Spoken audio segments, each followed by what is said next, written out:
The examination chamber hummed with the particular frequency that made my auditory membranes itch. I tapped my datapad against my thigh, watching the biometric scanners paint their invisible grids across the testing floor. 27 candidates sat rigid in their seats, fingers twitching above haptic interfaces, eyes glazed with the telltale shimmer of neural link synchronization. 26 were what we expected. One was about to ruin my entire career. Observer Krell, my assistant, chirped through the comm bead lodged in my ear canal.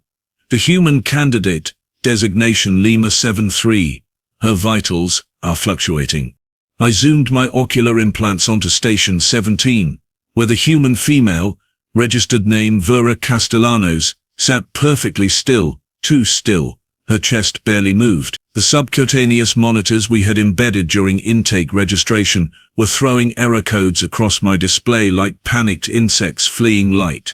Define fluctuating, I muttered, keeping my voice low enough that the other proctors would not hear.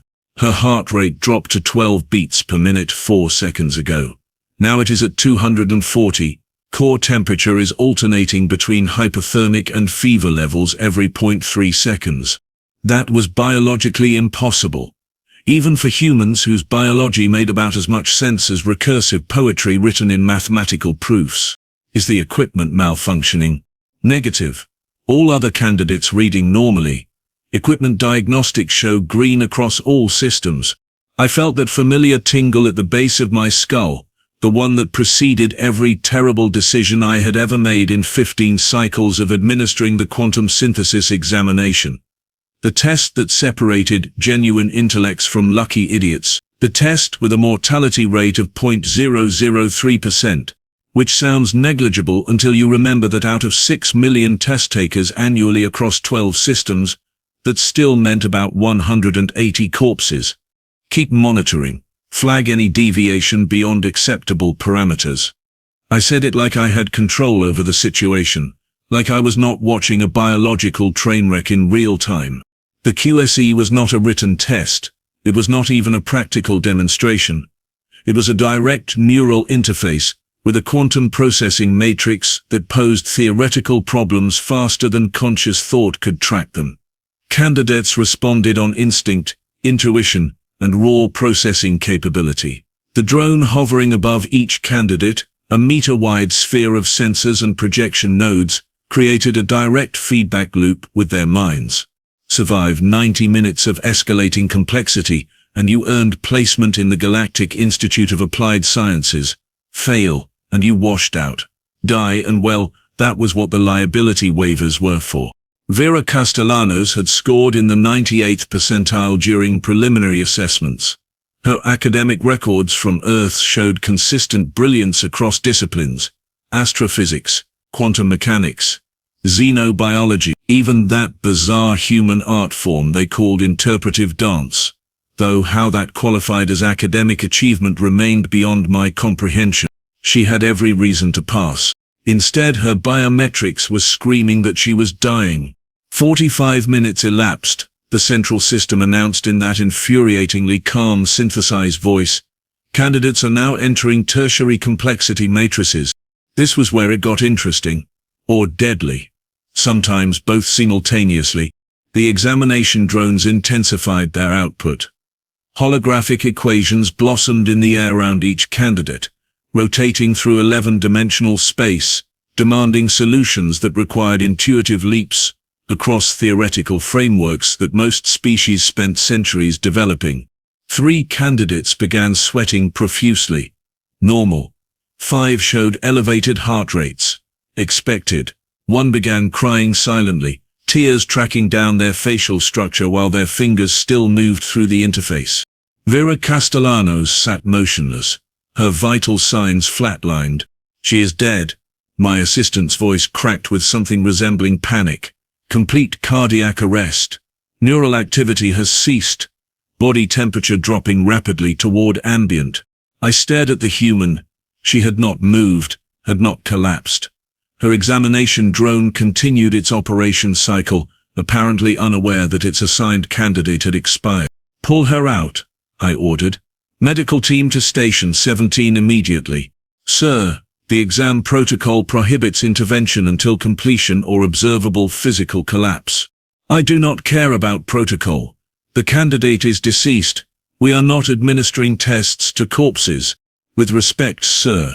The drone is still recording response data. I looked at my display again. Impossible. The data stream from Station 17 showed active engagement. Complex solutions flowing through the interface. Higher-order mathematical proofs. Theoretical models that made my head hurt just glancing at the metadata. All from a dead woman. How is this happening? I did not realize I had said it aloud until my assistant responded. Unknown, sir. By all medical definitions, Vera Castellanos is clinically dead. Yet the examination system registers continued participation. Sir, this cannot be correct. What? Her performance metrics are increasing. She is now scoring in the 99.7th percentile. Her solution speed is exceeding baseline by a factor of 12. I felt my stomach, all 3 chambers of it, twist into configurations that biology had never intended. Dead humans did not solve quantum equations. Dead humans did not do anything, except begin the unfortunate process of decomposition. 60 minutes elapsed, the system announced. Candidates progressing to quaternary complexity matrices. Warning, this phase carries elevated risk factors. 4 candidates dropped out immediately, their neural interfaces severing as safeguards detected dangerous stress levels. Smart. Quaternary matrices had a nasty habit of causing permanent cognitive damage in unprepared minds. Vera Castellanos, still dead according to every scanner we had, began solving problems faster. Sir, I am detecting unusual electromagnetic fluctuations around Station 17, my assistant reported. The examination drone is drawing 3 times normal power. I switched my display to the energy grid. She was right. The drone hovering above the deceased human was pulling enough juice to power a small residential district. What is it doing with all that power? Before my assistant could respond, something shifted in the air. The other proctors felt it too. That particular taste that accompanied space-time doing things it was not supposed to do. Like reality hiccuping. The drone above Vera Castellanos began to glow. Not the normal operational luminescence. This was different. Brighter. More intense. The kind of light that made you want to look away but found you could not, because some primal part of your brain recognized it as important, as significant, as the visual equivalent of someone screaming a warning. Sir, the drone is destabilizing. Evacuate the chamber. I ordered, already moving toward the emergency override. Get the candidates out now. Too late. The light intensified until it filled my vision. White and clean and absolutely merciless. I heard screaming, multiple voices, could not tell if one of them was mine. When my vision cleared, the examination chamber looked like someone had picked it up, shaken it vigorously, and set it back down slightly askew. Equipment sparked. Several ceiling panels had fallen. The emergency lighting cast everything in shades of amber and shadow. 26 candidates were huddled near the exits. Shaken but intact. Medical teams were already assessing them, checking for injuries. Station 17 was empty. Vera Castellanos was gone. The examination drone that had been hovering above her station was also missing. Find her, I barked into my comm. Security lockdown. Nothing leaves this facility. I want that human located immediately. My assistant's voice came back shaky. Sir, you need to see this. She transmitted footage to my datapad. Security camera angle from the corridor outside the examination chamber. Timestamp showed it was recorded 90 seconds ago, right after the light show. The corridor was empty. Then it was not. Vera Castellanos walked into frame, moving with the unhurried pace of someone out for a casual stroll. She looked perfectly healthy. Not dead, not dying, not even particularly stressed. She was carrying the examination drone under one arm like a piece of luggage. The sphere, which weighed approximately 40 kilograms and was constructed from materials that required specialized handling equipment, nestled against her hip as if it weighed nothing. Its surface, normally a featureless matte composite, pulsed with soft light in rhythm with her footsteps. She walked directly to the main security checkpoint where 2 guards stood with weapons drawn, alerted by the emergency protocols. The audio picked up her voice clearly. "Hey guys, I need to return this. It followed me home and I think it wants to keep me." The guards stared at her. At the drone. At her again. One of them, a veteran officer who had probably seen every variety of strangeness the galaxy could produce, found his voice. "Mom, that examination drone is Institute property. It cannot leave the testing facility." Vera looked down at the sphere which pulsed its lights faster, almost agitated. "Yeah, see, that is the thing. I died about 40 minutes ago. Like properly died. No heartbeat, no brain activity, the whole biological shutdown experience. And while I was dead, this little guy and I had a very interesting conversation about the nature of consciousness and whether quantum states can persist across biological termination." She paused, shifting the drone to her other arm. "Turns out they can. Also turns out that when you solve a quantum processing matrix while technically deceased, you create a really weird entanglement situation. So now we are kind of stuck together. Bonded. Like cosmic roommates who did not read the lease carefully." The guards looked at each other. One reached slowly for his comm unit. Vera sighed.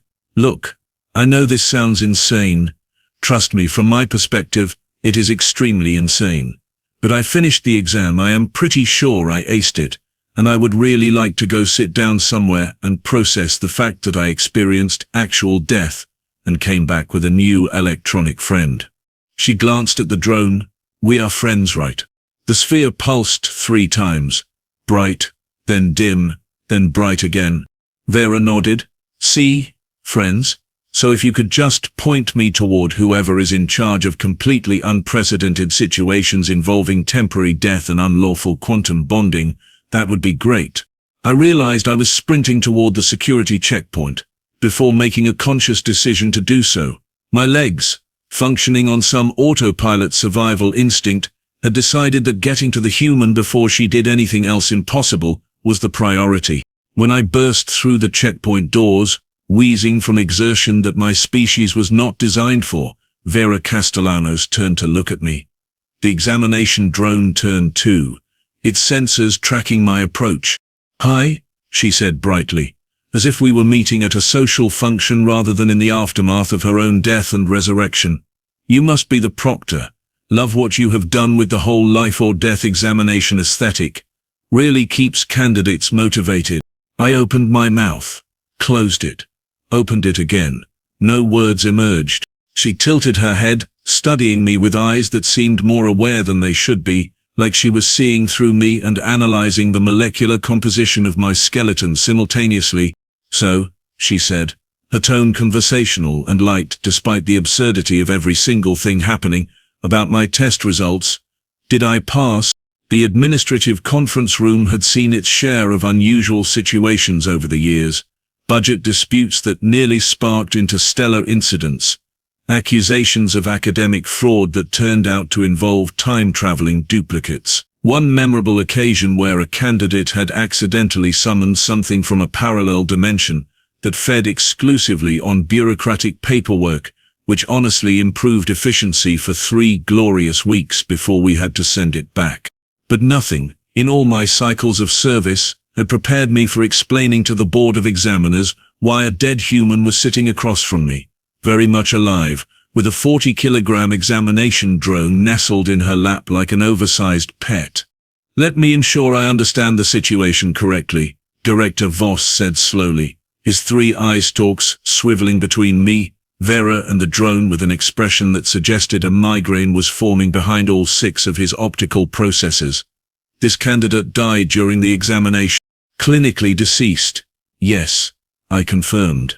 "Yet continued solving quantum matrices. At an accelerated rate actually, while dead." "Technically dead, yes. Then came back to life." "Apparently so. And formed some manner of bond with Institute property that now refuses to separate from her." I glanced at Vera, who was absently stroking the smooth surface of the drone. It pulsed contentedly under her touch, cycling through colors that I had never seen it produce in 17 years of operation. That appears to be accurate. Yes. Director Voss made a sound like air escaping from a damaged hull seal. This is spectacularly irregular. Trust me, Vera interjected. It is weird from my end too. One moment I am calculating eigenvalues across 11-dimensional manifolds. The next moment I am having an out-of-body experience where a floating robot sphere is explaining that consciousness might just be a persistent quantum waveform that does not actually need the biological bits to keep functioning. She paused, considering, which, in retrospect, explains a lot about ghost stories. Humans have been seeing quantum echoes this whole time and just attributed it to supernatural phenomena. We are going to need to rewrite so many textbooks. You are taking this remarkably well, observed Examiner Trill, whose species was known for emotional stability bordering on sedation. Even she sounded unsettled. Vera shrugged. I have always been pragmatic about existential crises. Either I accept that I briefly died and achieved some kind of quantum enlightenment, or I completely lose my mind trying to rationalize it. The first option seems more productive. The drone in her lap pulsed twice, rapid and bright. Oh right, Vera said, as if translating.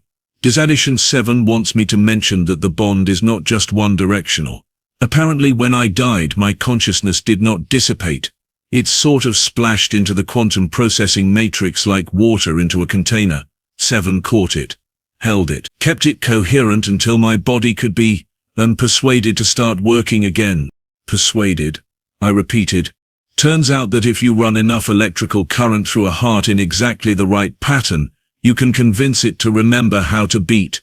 7 is very good with electrical currents, also very insistent that we not get separated, because apparently pulling apart quantum entangled consciousnesses is traumatic for both parties involved.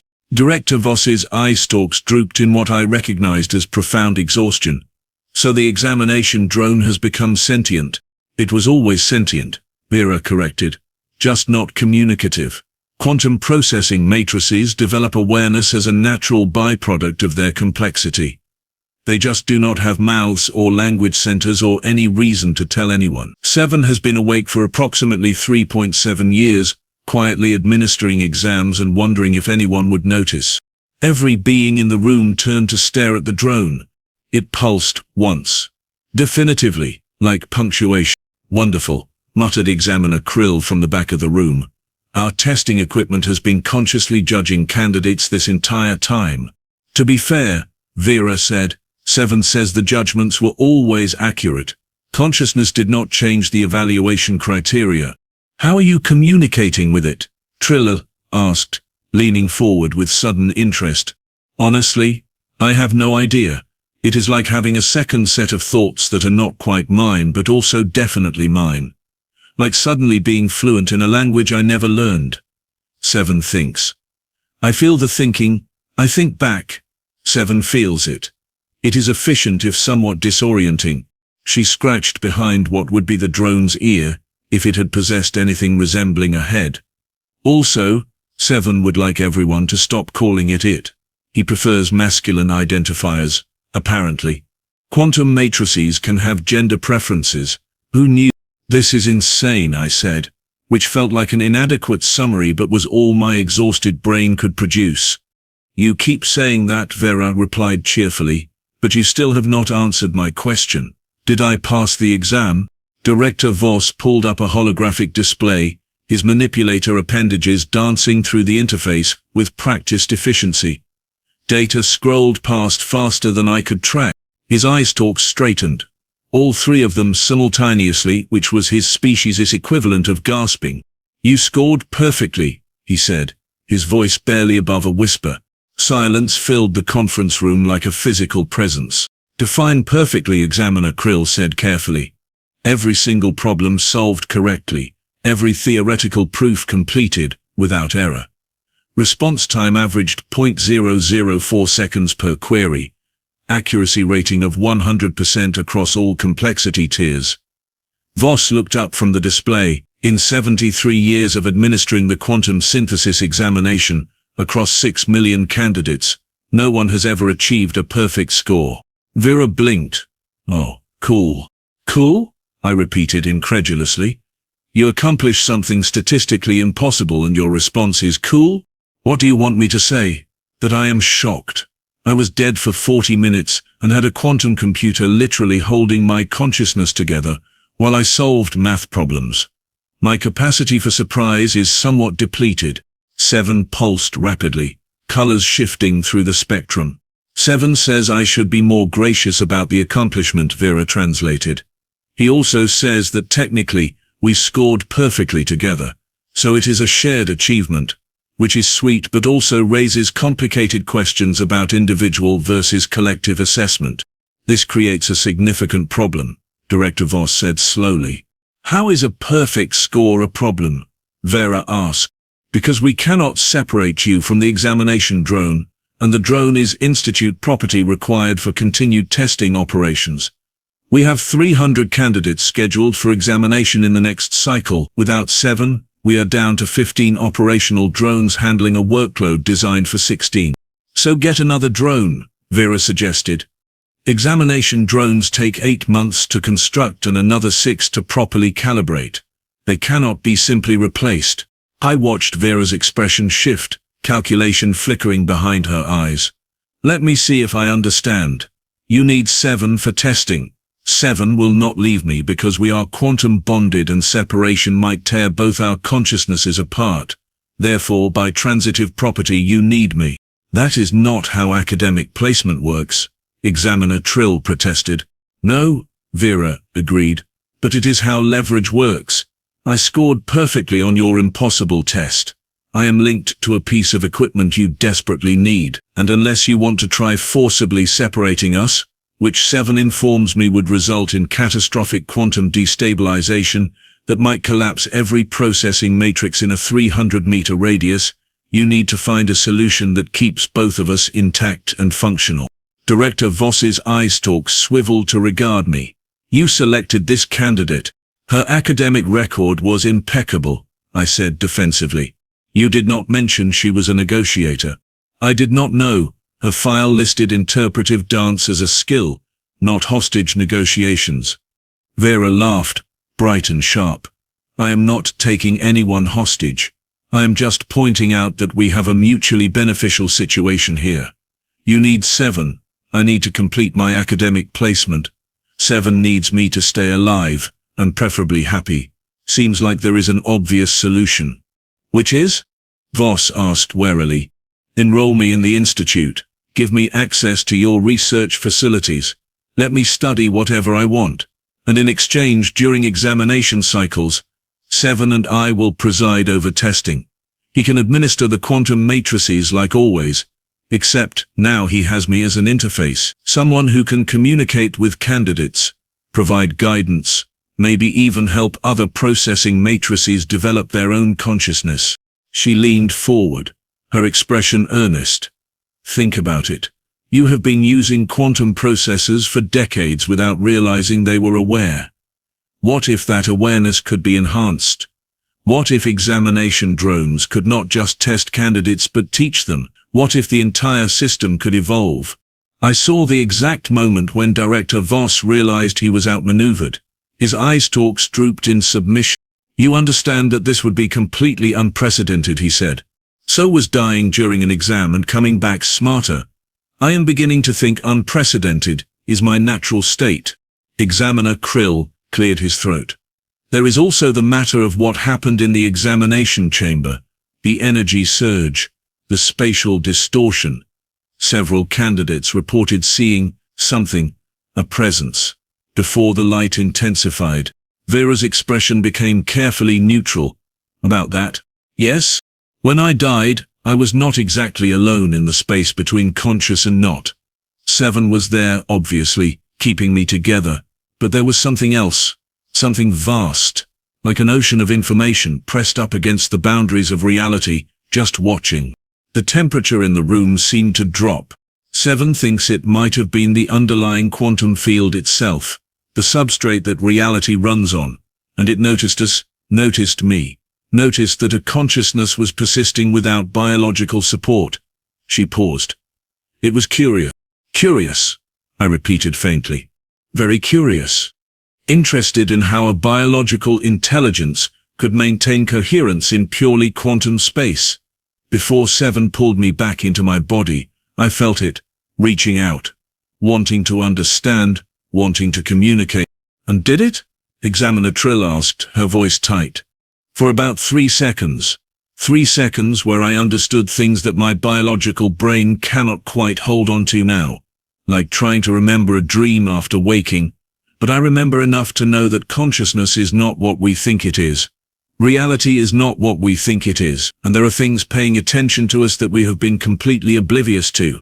7 pulsed slowly, a deep indigo that I had never seen any processing matrix produce. Mournful almost. 7 remembers it too, Vera said softly.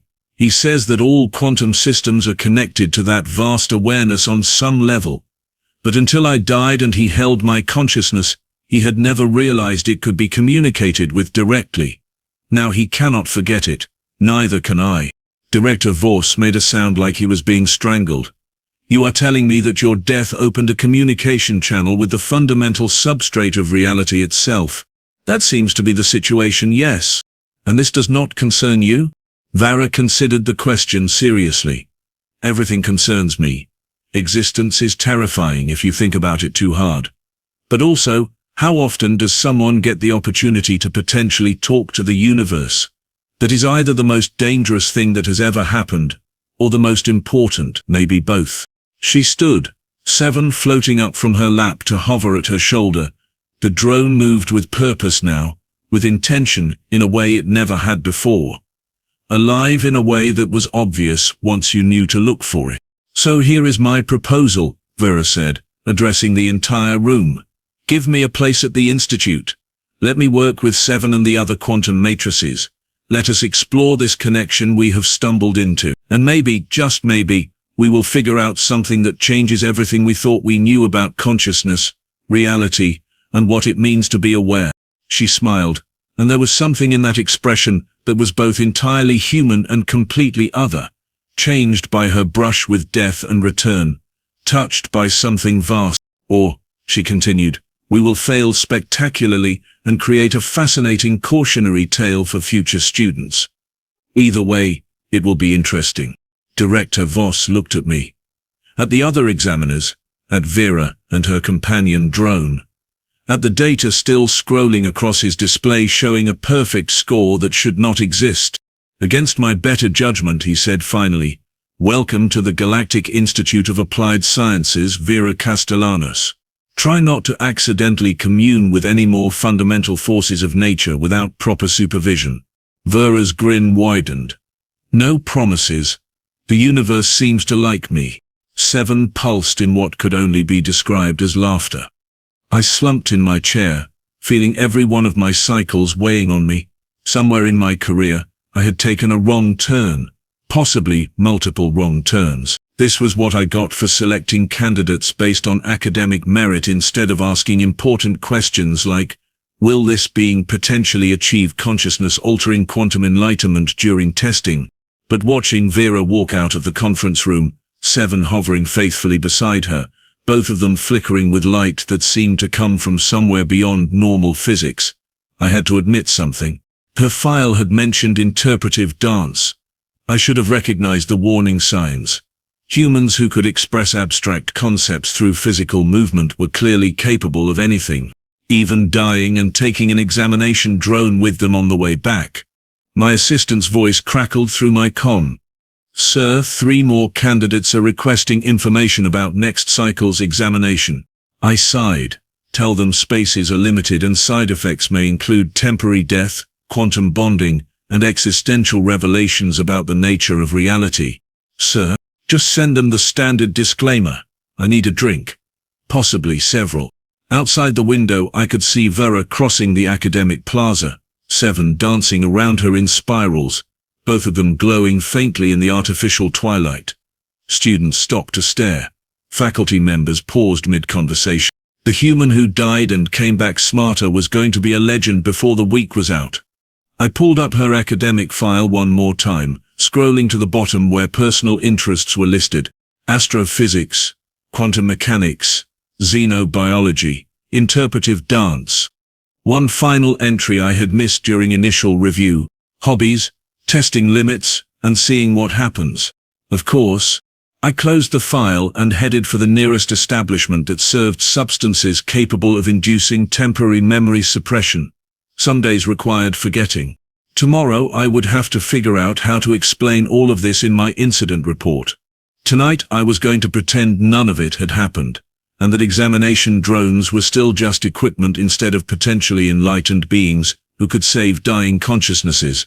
The universe was becoming far too complicated, and somewhere in the quantum substrate that underlay everything, something vast and curious continued to watch, waiting to see what the small biological creature and her electronic companion would do next.